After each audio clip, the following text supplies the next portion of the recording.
Hello, dear students, and welcome back to English with Professor Tabassum. In today's video, I am going to explain you the prose lesson Noble Lecture 7 December 1993 extract written by Toni Morrison. So this prose lesson is taken from degree 2nd semester English. So let us understand the summary. Toni Morrison, 1931 to 2019, was born into a black working class family. Her work is crucial in understanding issues of racism and race relations in the United states. So Toni Morrison जो है वो एक female writer है and वो पैदा हुई थी 1931 में एंड उनकी डेथ हो गई थी 2019 में.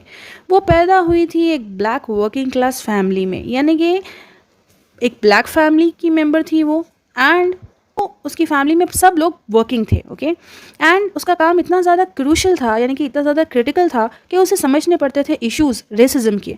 रेसिज्म यानी कि जब ब्लैक्स को अपॉर्चुनिटीज़ नहीं दी जाती थी और ब्लैक पीपल के क्या रिलेशंस थे यूएस में रहने वाले लोगों के साथ. Okay race relations. Her writings mostly focus on the experience of black women characters. उसकी लिखावट में अक्सर फोकस किया जाता था ब्लैक वुमेन पे in the context of American history. Black women जिसकी सिचुएशन है अमेरिका में, अमेरिकन हिस्ट्री से रिलेटेड ब्लैक वुमेन की तकलीफ़ें. Toni Morrison's novels are considered landmarks in the history of American fiction. So Toni Morrison की जो कहानियाँ हैं वो एक निशान की तरह, एक लैंडमार्क की तरह जानी जाती हैं अमेरिकन फिक्शन में, अमेरिकन हिस्ट्री में.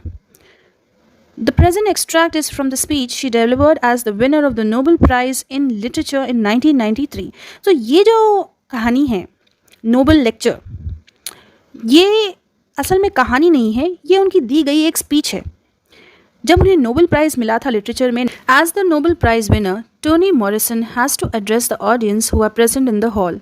It is an old age tradition descending many years. तो एक नोबल प्राइज़ विनर की तरह टोनी मॉरिसन जो है उन्हें अब स्पीच देनी होगी ऑडियंस को. हॉल में ऑडियंस बैठी है एंड ये जो स्पीच देने का जो ट्रेडिशन है वो बहुत पुराना है. जिससे भी अवार्ड मिलता है उसे स्पीच देनी होती है. Morrison also started her speech in a very non-conventional way of interpreting thoughts. So उन्होंने स्पीच की शुरुआत तो की लेकिन वो बिल्कुल भी कन्वेंशनल नहीं थी, यानी कि जैसा आमतौर पे लोग स्पीच देते हैं, थैंक यू एंड ऑल कहते हैं, वैसा उन्होंने शुरुआत नहीं की. उनका जो अंदाज़ था वो बिल्कुल अलग था. उनके माइंड में कुछ और चल रहा था. She was interpreting something and उन्होंने अपने ख्यालों को सामने रख दिया. हर टोन एंड कंटेंट वो very firm and didactic, but her tone was soft and has no sign of agony and empathy in her voice. यानी कि उनका जो कंटेंट था, जो स्पीच थी, वो बहुत ज़्यादा फर्म थी. ओके मतलब अब ये कहना है, लेकिन उनका जो अंदाज़ था, जो टोन था, वो बहुत ज़्यादा सॉफ्ट था और डायडैक्टिक था, यानी कि वो लोगों को कुछ सिखाना चाहती थी. उनकी आवाज़ में बिल्कुल भी एगनी नहीं थी, यानी कि फ़िज़िकल या मेंटल सफरिंग या पेन नहीं था, और एम्पैथी भी नहीं थी. एम्पैथी क्या होता है कि जब आप दूसरों के दर्द को समझते हो, ऐसी कोई फीलिंग भी उनकी आवाज़ में नहीं थी. She started her speech with a fable about an African American old and blind but a wise woman who was very famous for her wisdom. So अपनी स्पीच की शुरुआत वो करती हैं एक फैबल के साथ, एक शॉर्ट स्टोरी के साथ, जिसमें वो बात करती हैं एक अफ्रीकन और अमेरिकन औरत की, यानी कि उसके वो अफ्रीकन भी है, वो अमेरिकन भी है. ओके और वो औरत जो है वो बूढ़ी है एंड ब्लाइंड है, अंधी है, लेकिन वो बहुत ज़्यादा वाइज है. वाइज होना क्या होता है कि जब आपको पता हो कि कब कहाँ क्या बोलना है और सोच समझ के आप फैसले लेते हो, तब आपको वाइज कहा जाता है. तो वो जो बूढ़ी औरत थी वो बूढ़ी थी और अंधी थी, लेकिन फिर भी वो बहुत ज़्यादा वाइज थी और इसी बात के लिए वो मशहूर थी. People around her pay her great respect and think that the old blind woman will have a solution for every problem. So अतराफ़ के लोग जो है उसे बहुत ज़्यादा इज्जत देते थे और उन्हें लगता था कि ये औरत जो है इसके पास हर चीज़ का सलूशन होता है, वो कोई भी प्रॉब्लम को सॉल्व कर सकती है. The story is centered on a conversation between the old women and a few youngsters who visited her to humiliate her. अब स्टोरी की शुरुआत होती है जब ये बूढ़ी औरत जो है वो कुछ यंगस्टर्स, यानी कि यंगर जनरेशन के लोग, यानी कि टीनेजर्स और यंगस्टर्स से वो बात करती है. लेकिन वो जो यंगस्टर्स होते हैं वो उस औरत को बेइज्जत करने के लिए उसे विज़िट करते हैं, उससे वो आए हैं मिलने, लेकिन उसे बेइज्जत करने के लिए, उसे ह्यूमिलिएट करने के लिए. They asked her whether the bird they were holding in their hands was dead और अलाइव. उन यंगस्टर्स ने, उन बच्चों ने पूछा उस औरत से कि हमारे हाथ में जो चिड़िया है, जो हमने पकड़ के रखी है, वो जिंदा है या मर चुकी है. As she was blind, she could not see with her eyes. She responded to those youngsters with a riddle that either way it is in their hands to kill the bird or to save the bird. क्योंकि वो औरत बूढ़ी थी और अंधी थी, वो अपनी आंखों से देख नहीं सकती थी उस चिड़िया को, तो इसलिए उस औरत ने एक बहुत ही वाइज जवाब दिया उन यंगस्टर्स को.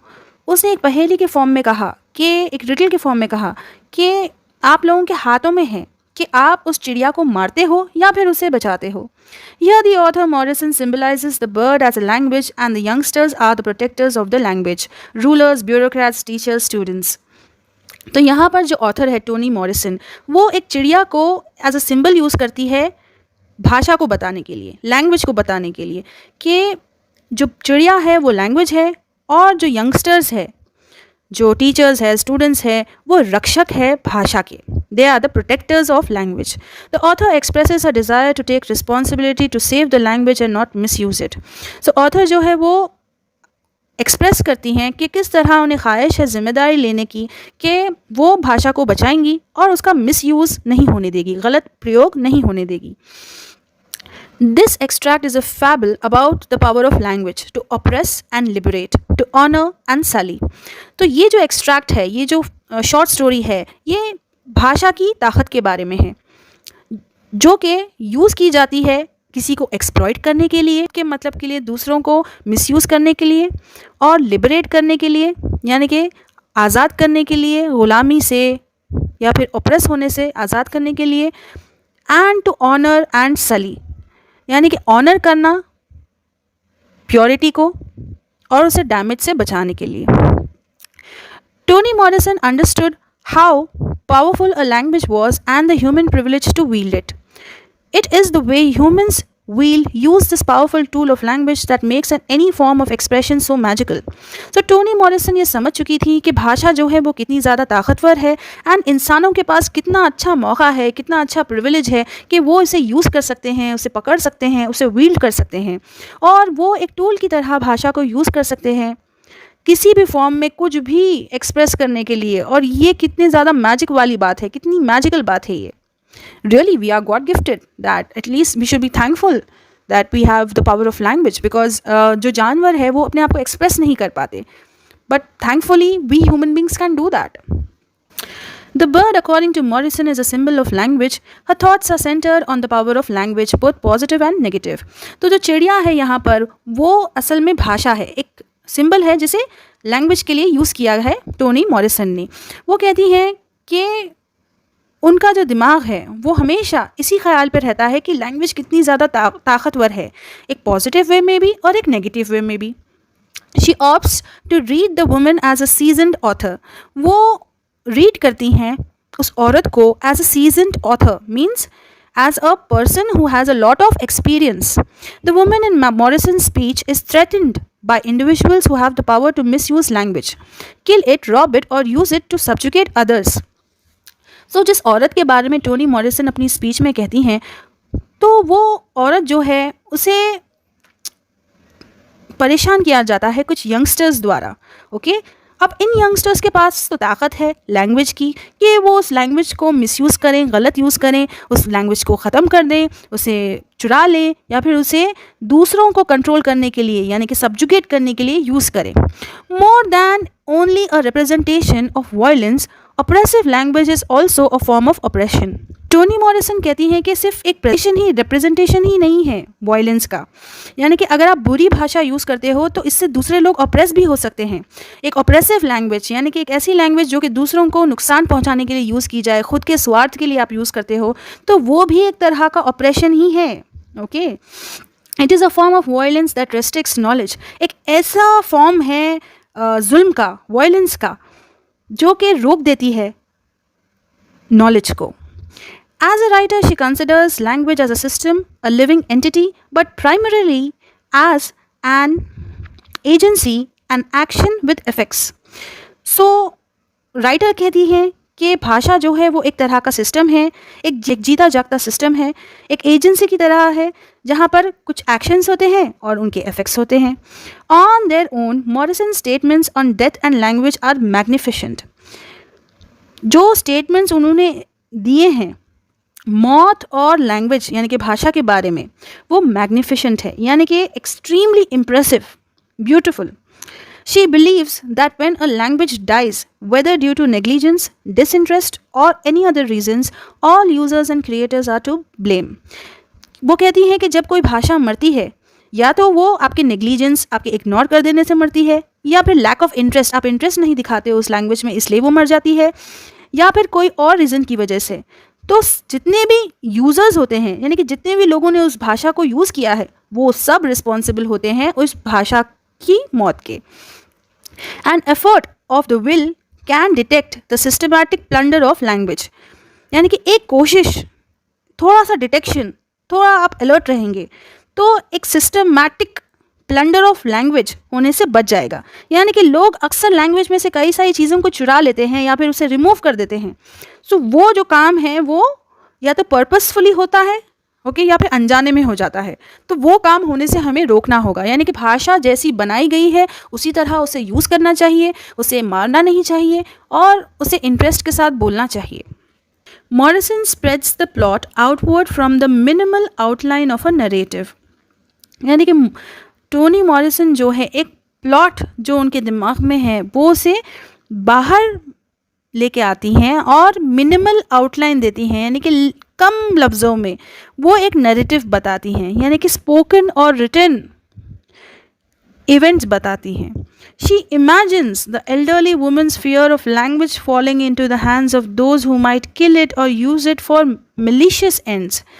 यानी कि वो इमेजिन करती हैं एक बूढ़ी औरत को जिसे डर है कि जो भाषा है वो फिसल रही है हाथों से, और जिन लोगों के हाथों में अब ये भाषा आ चुकी है वो या तो उसे मार देंगे या फिर उसका गलत यूज़ करेंगे लोगों को हार्म करने के लिए. ओके, उनका मिलिशियस यूज़ हो सकता है, यानी कि हार्मफुल यूज़. तो the speech is a beautiful and amazing small world microcosm of Morrison's worldview as well as her storytelling craft. अब ये जो स्पीच है वो बहुत ही खूबसूरत है, अमेजिंग है. It talks about the little world, यानी कि माइक्रोकॉज्म ऑफ मॉरिसन्स वर्ल्ड व्यू, यानी कि दुनिया के बारे में जो सोचती है मॉरिसन, उसमें से एक छोटी सी दुनिया के बारे में ये स्पीच बताती हैं. एज हर स्टोरी टेलिंग क्राफ्ट, यानी कि उनकी जो कहानियाँ बोलने का अंदाज है, उनकी जो कला है, उसके बारे में भी ये स्पीच है. It has the ability to combine simple stories with radical and complex concepts. अब उनके पास ये एबिलिटी है, ये काबिलियत है कि वो सिंपल स्टोरीज, आसान स्टोरीज को भी रेडिकल कॉम्प्लेक्स कॉन्सेप्ट्स के साथ मिलाकर बोलती हैं. यानी कि ऐसे बिलीव्स जो कि स्ट्रॉन्ग है और जो कि ग्रेट सोशल चेंज ला सकती हैं. ओके, कॉम्प्लेक्स तो आपको पता है, जब आप सिंपल आइडियाज़ को फॉर्म करते हो बहुत सारे तो एक कॉम्प्लेक्स कॉन्सेप्ट बन जाता है. तो रेडिकल एंड कॉम्प्लेक्स कॉन्सेप्ट्स को वो मिलाकर आसान स्टोरीज, सिंपल स्टोरीज कहती हैं. So I think it was a wonderful prose by Toni Morrison.